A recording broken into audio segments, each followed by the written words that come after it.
Ron is a multifaceted character, with his own talents and flaws. Of all the members of the Golden Trio, he's the most overlooked, not only by fans, but within the books themselves.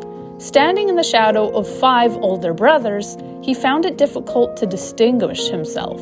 When placed beside his best friend, the famous Harry Potter, he also felt the pang of being overshadowed. In the real world, Ron isn't shipped with the same ferocity as Hermione. While she is placed in every relationship from Dramony to Harmony, Ron is left mostly alone. He appears in fan art, but usually to support Harry and Hermione, and many were unhappy with the direction his character took in both the films and the Cursed Child play. He has fewer fan fictions dedicated to him, and in the stories themselves, he makes a note of trying to stand out when all of his siblings have carved niches for themselves. However, despite being overshadowed in both the texts and the fandom, Ron does have his own qualities. While bravery is the obvious trait, he also lightens the mood, gives Harry camaraderie Hermione can't, and offers his own insights when they're attempting to solve riddles. He has his flaws too, betraying an occasional mean side. He procrastinates, sulks, holds grudges, and struggles to control his envy. As a result, he's actually a very human character, and is worthy of exploration as Hermione or Harry. Before we continue, I'm Riley, and this is Otherworldly Fiction. On this channel, I obsess over fantasy books, with Harry Potter and Twilight being particular favorites, as well as offer the odd writing advice. If any of this appeals to you, or you just want to learn something new, hit the subscribe button. Posts are on Fridays. Ron was born as Ronald Bilius Weasley on March 1st, 1980. During this time, the First Wizarding War still gripped the country, and Ron, while keeping both his parents, did lose family members. His uncles, Fabian and Gideon Pruitt, were killed by Death Eaters while working for the Order of the Phoenix. They were the brothers of Molly, though the responsibility for so many children kept her out of the fight. While Molly was a doting mother, the family struggled financially. Arthur never sought out promotions, being happy in his small role, and Molly had to manage the home and the children. As such, Ron grew up on second-hand items. Though in affection and care, he never lacked, and the sumptuous meals his mother cooked never wanted for anything. Though Ron struggled with being poor, he struggled even more with being the youngest of 6 sons. Only Ginny, his sister, was younger. The Weasleys were a known pureblood family, but their lack of wealth and their open-minded attitude towards other non-pureblood families caused other pure-blooded families, particularly those like the Malfoys, to frown upon them.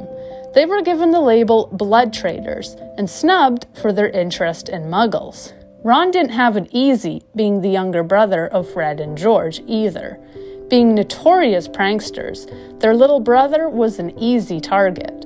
Fred and George were to blame for Ron's fear of spiders when they transformed the teddy bear he was clutching into a giant spider. They also burned a hole through his tongue by giving him an acid pop.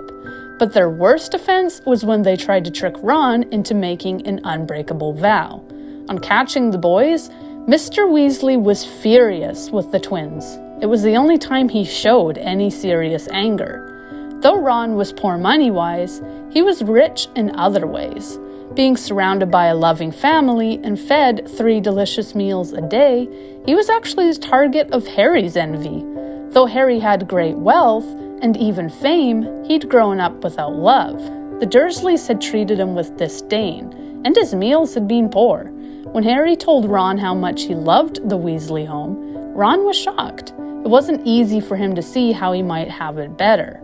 Along with all the other Weasleys, Ron was sorted into Gryffindor. He experienced some trepidation at his sorting, being told by Fred and George that the sorting would hurt, and hearing rumors they'd be asked to perform some kind of test.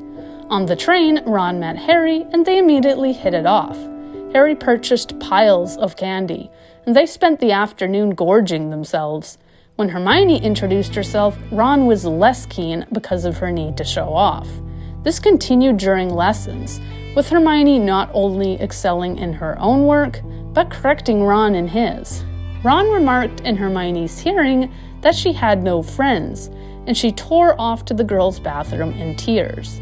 When she found herself face to face with a mountain troll which cut off her escape, she was rescued by the boys.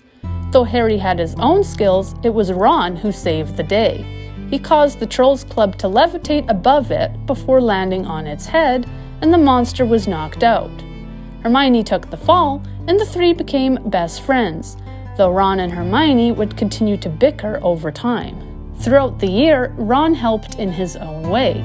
He agreed to become Harry's second in duels, though he was not a part of the detention served by the group. Being in the hospital wing, he was consequently not caught out of bed. However, Neville was.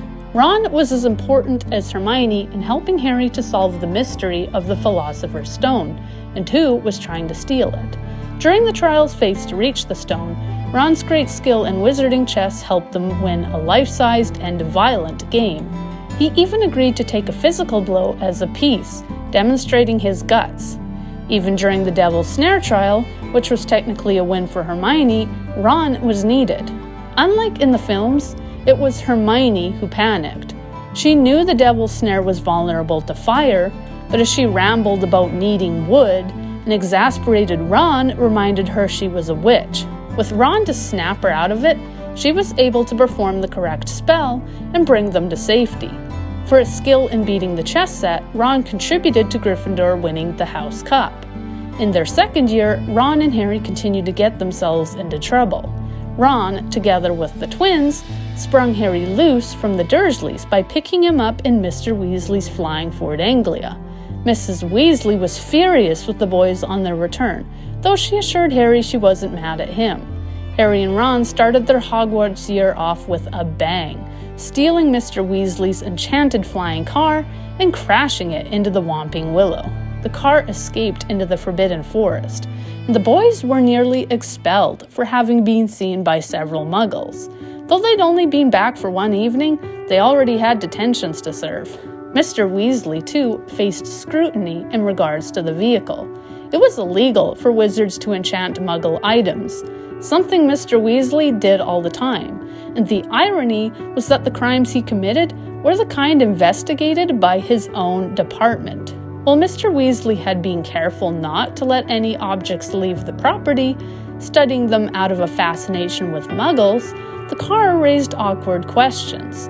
The crash into the Whomping Willow destroyed Ron's wand, and on receiving a howler from his mother, he couldn't expect to ask for a new one. He was in hot water as it was. As a result, he struggled through classes. The wand malfunctioned and backfired on Ron when he tried to curse Malfoy with a slug vomiting curse. As the year progressed, Hermione was benched from the Golden Trio's sleuthing. Having been petrified, it was left to Harry and Ron to solve the mystery. Ron even braved the Forbidden Forest to prove Hagrid's innocence, facing, despite his arachnophobia, dozens of massive spiders. Aragog was massive, but the boys were saved from being eaten by the Ford Anglia. Having roamed through the forest throughout the year, it had since gone wild. The race to stop the basilisk, and the one controlling it, became personal for Ron when his little sister, Ginny, was taken. On venturing into the Chamber of Secrets, Ron's faulty wand actually proved useful. Lockhart meant to wipe the boys' memories, and he snatched Ron's wand. However, his spell backfired, and Lockhart was left with no memories. The Golden Trio survived the year, with Harry rescuing Ginny. Ron, with Harry, won an award for special services to the school. Moreover, he netted Gryffindor no less than 200 points for his help in shutting the Chamber of Secrets up. After a chaotic year, Ron was given the reprieve of a pleasant holiday in Egypt. However, this set off its own chain of events, because their trip was published in the Daily Prophet. As Scabbers was visible in the photograph, he was spotted by Sirius, who regularly read the paper. Consequently, Sirius escaped to finish Scabbers, or Pettigrew, off. Ron and Hermione had the first of their infamous rows during this year. Hermione had purchased a new cat, Crookshanks, which had a habit of leaping at people. Scabbers began to show signs of illness. He grew thinner and lost hair. Ron believed it was the stress of the cat, which caused sickness in his pet. When Scabbers disappeared, leaving only a bloody smear, the feud reached a new level. Ron accused Hermione of letting her cat kill Scabbers, but Hermione refused to take responsibility. This fight wasn't helped by the arrival of Harry's firebolt. The broom was given to Harry by an anonymous sender, and Hermione, deducing that Sirius may have sent it to Harry to hurt him, went to McGonagall. The broom was essentially a designer broom, being the best of its kind. Unfortunately, before Harry could ride it, it was confiscated. It would be put through spells to test for curses. Even with the promise he'd receive the broom back, provided it was safe, the boys were not happy. Ron remained sullen with Hermione, and the disappearance of Scabbers a few weeks later nearly spelled the end of their friendship. One evening, Ron woke to hear his curtains being torn. On looking up, he saw none other than the infamous Sirius standing over him with a knife. Sirius was searching for Scabbers, but Ron didn't know this. He screamed, sending the school into an uproar, and it was found out that Sirius had entered the tower using the password.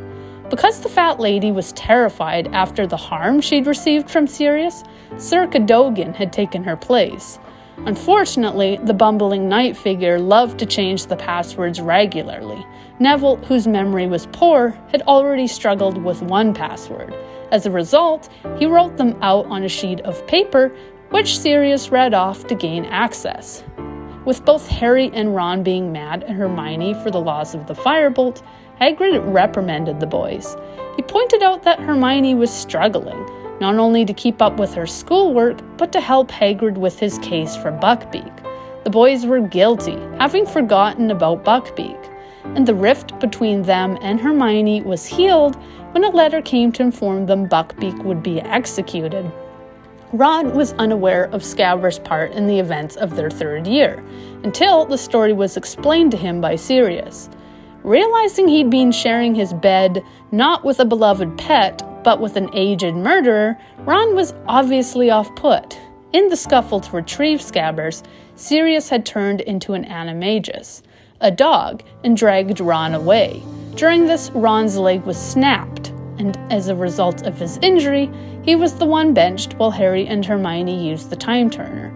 It's worth noting, in what many fans consider an overlooked moment for Ron, that it was Ron rather than Hermione who put himself between Harry and Sirius, stating he'd have to be killed first. The fact he managed to stand on a broken leg as he said this made him even more impressive, and fans were upset to see Hermione steal Ron's limelight here. Sirius felt some guilt for depriving Ron of a pet. Therefore, he sent a letter to the trio via owl, along with the message that the owl was intended for Ron. Of course, it was Ron's luck to receive another pet which was quirky. He'd been embarrassed enough by the family owl, Earl, who always got lost and crashed when delivering letters. But this new owl couldn't sit still. Ron had to chase him for letters, because he'd keep zipping around, and his name was no less unfortunate. Ginny named the owl Pigwidgeon, and though Ron tried to call him something else, it wouldn't answer to another name. Consequently, Ron simply referred to his unusual pet as Pig. Ron's fourth year was no less exciting. His family accidentally obliterated the Dursleys' living room in trying to collect Harry. The fireplace was boarded up, but had been temporarily connected to the Floo network. Mr. Weasley appeared, leaving dust in his wake, and the other boys followed. Events escalated when the twins dropped one of their candies. The greedy Dudley immediately devoured it, only to have his tongue swell to gargantuan proportions. Dudley had been the victim of a ton-tongue toffee, and though Mr. Weasley was furious over the incident, he agreed not to share it with Mrs. Weasley. In this instance, one could almost understand the Dursleys' fear of magic. The Golden Trio attended the Quidditch World Cup, where Ron revealed his great admiration for the Bulgarian seeker, Viktor Krum. Though they supported Ireland, nobody could resist giving kudos to Krum. Krum caught the snitch, but Ireland won, and Ron purchased a miniature figure of Krum, which would rock around on his hand with a surly expression. The age limit imposed on the Triwizard Tournament disappointed Ron, as he, along with Fred and George, had daydreamed about participating. When Harry's name was drawn from the goblet, Ron believed Harry had found a way around the age rules without sharing this information with him. Though Harry argued, Ron shut him out. The rift lasted until after the completion of the first task, and Hermione was forced to run between the two. Hermione explained to Harry why Ron was acting out, pointing out how he'd always been overshadowed in some way, first by his many brothers, and then by a famous best friend. This assessment of Ron's character did not cheer Harry.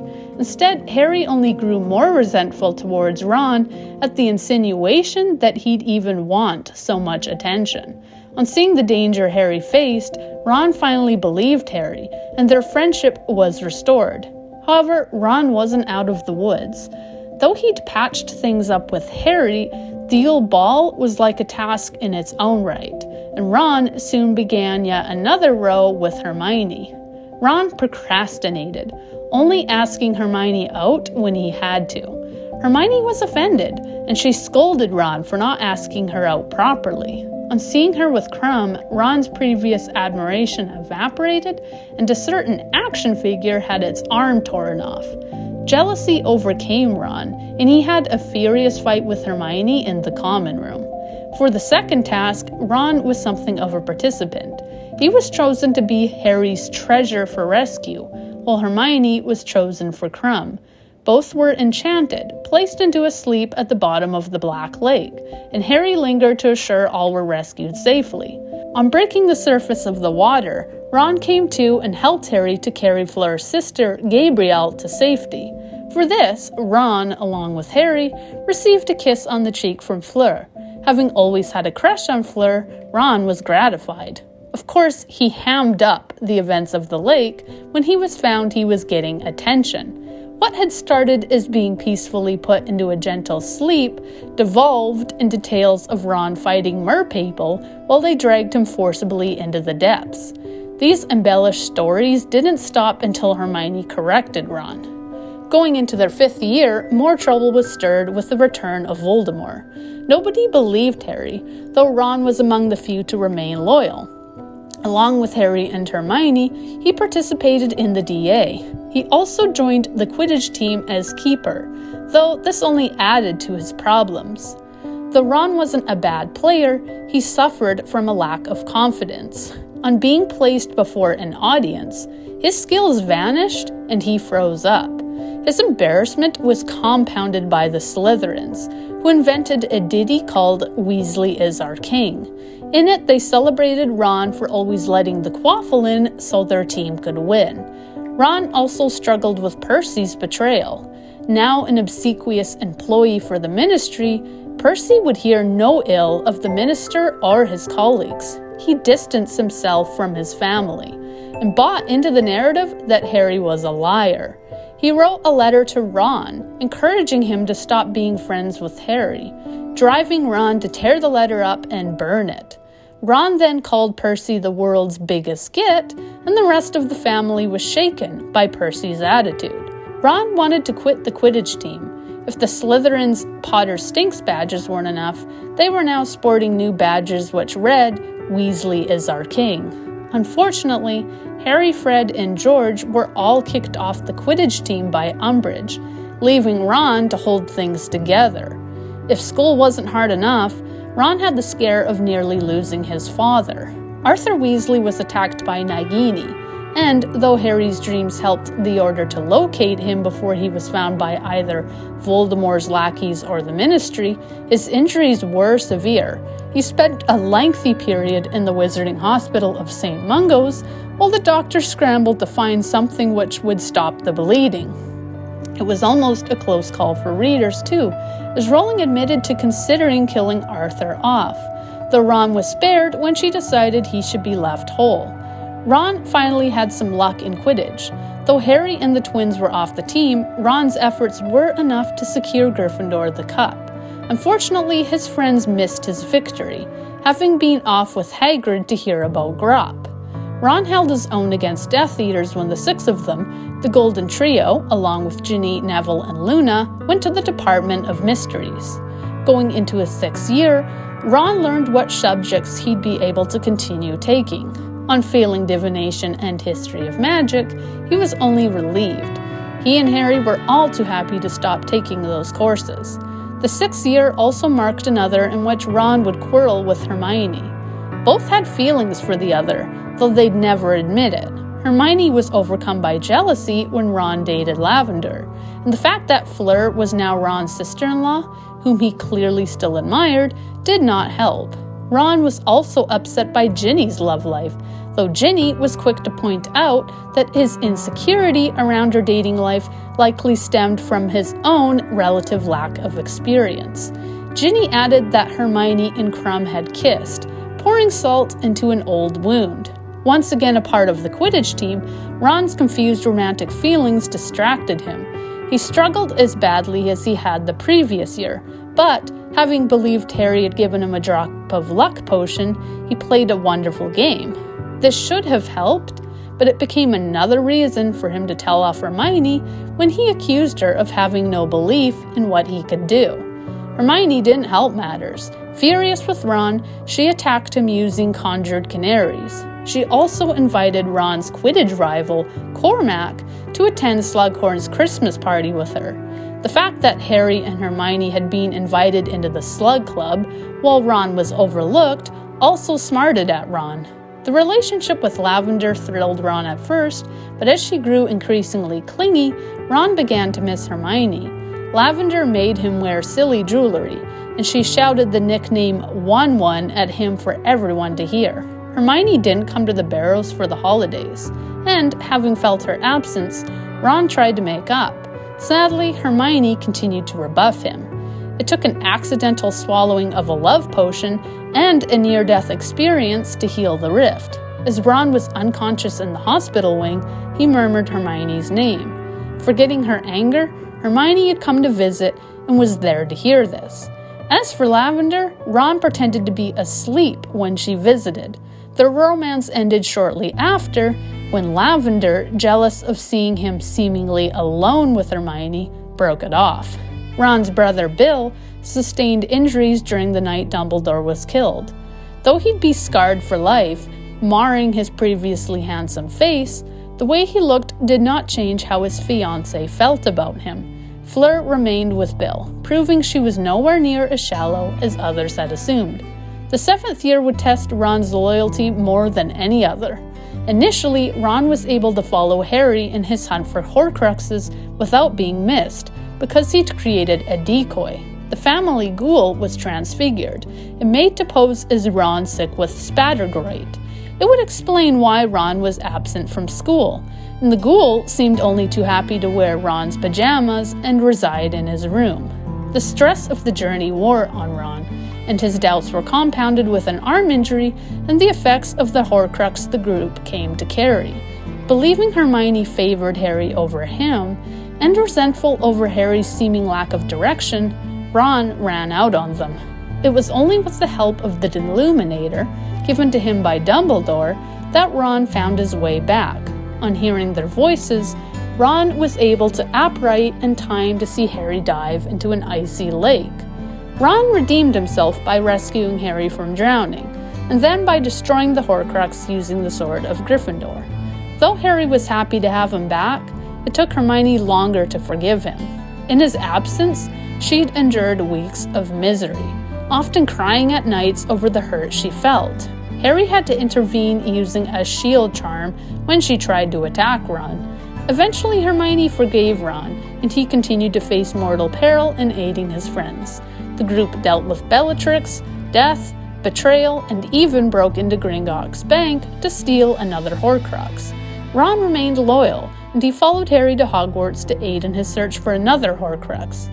Though Ron survived the Battle of Hogwarts, it wasn't without loss. His brother Fred was killed, and for the first time in his life, George was left without a twin. The silver lining in the battle was that Ron regained a brother. With Voldemort in control, Percy had come to his senses and returned to supporting his family. As with the other characters in the series, Ron's adventures continued after the books. Though he didn't make a point of completing his graduation as Hermione had, the Ministry seemed eager enough, given their accomplishments, to take both him and Harry as Aurors. The efforts they made there, along with Hermione, were noted to be revolutionary. Ron only remained with the Ministry for 2 years. Afterwards, he joined George in running his joke shop. By 2006, Ron was married to Hermione and they had 2 children between them, Rose and Hugo. Ron considered it his finest hour when he received his own place in the chocolate cards collection. Ron remained close to his friends and family, bonding with his godson James and watching his children grow up with their cousins. Incidentally, Ron seemed to have some of his father in him, being interested enough in the Muggle world to earn a driving license, though he had to cheat a little. As with the others, Ron assisted the Statute of Secrecy Task Force in their efforts against an event known as a calamity, in which objects, people, and memories were being spread.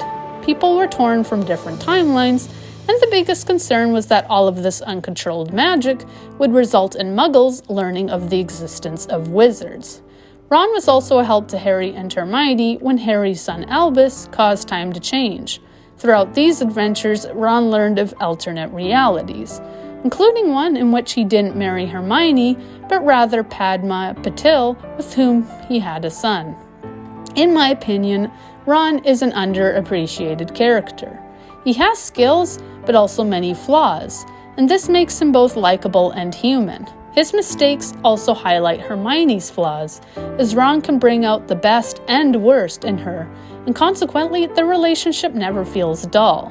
Whatever people's opinions of Ron and Hermione being together, there's something to be said for their quarrels.